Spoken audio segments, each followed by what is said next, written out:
Hi everyone, I'm back. I forgot one thing in the last video, which I figured I would because there's a lot of information.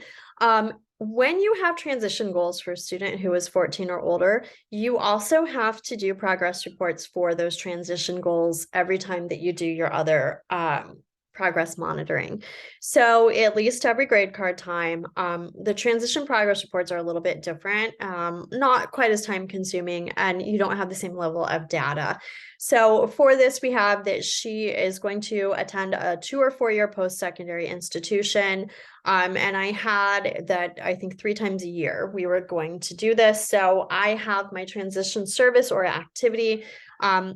She's done college research with an intervention specialist. And here was the outcome. She found local colleges that have some nursing programs. And then we say the goal is in progress. If we're at the end of the IEP year or if we've completed that part, we go ahead and mark completed there. So this is something that if we finish this one early, we don't need to go ahead and reopen the IEP quickly to start a whole new progress report or to start a whole new transition goal. But this is something that would typically take the entire school year or the IEP year to complete these types of things. But I just did want to show you that you do have to have some level of reporting and recording with this as well. So you need to make notes of when this happens. And then here are some things that she did. Here are some brief visits. And that's it. So for the transition progress report, this is all that you would really need to do there.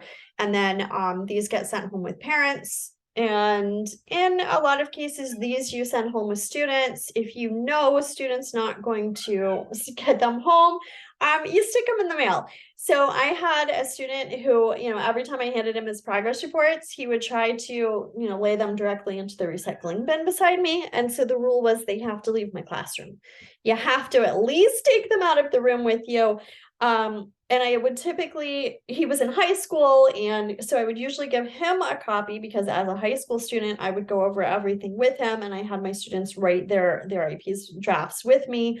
So they had some monitoring, and they had some things, awareness of what's happening. You want to make sure if it's age appropriate that your students are aware of exactly what's on the IEP.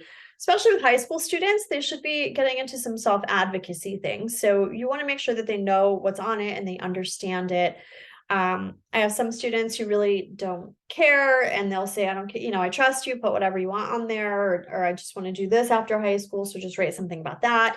And I've definitely had some students who really, really are involved, and they want to know what all of this stuff means, and you're talking about my life, and I want to have some say in that. And as a teacher, that's the part that I really liked, was kids who were active and proactive in their own learning and their own futures. And so I had students that I would sit with, one-on-one, and we would go through the entire IEP and, what do you think would go here? What do you need? What's helping you? What can we do for you?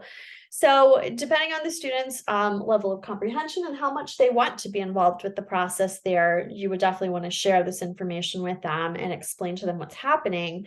And then, a lot of kids are definitely going to be responsible and get this information to the parents. There is no parent signature or verification required to show that these got home to the parents.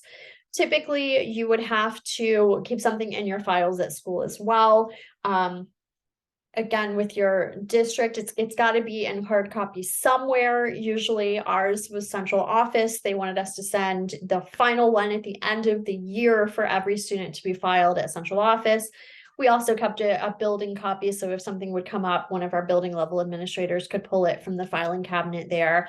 And electronically, we've all got the electronic system, so if everybody can log in, you can get them there. But make sure that you are sending a paper copy of these home to a parent.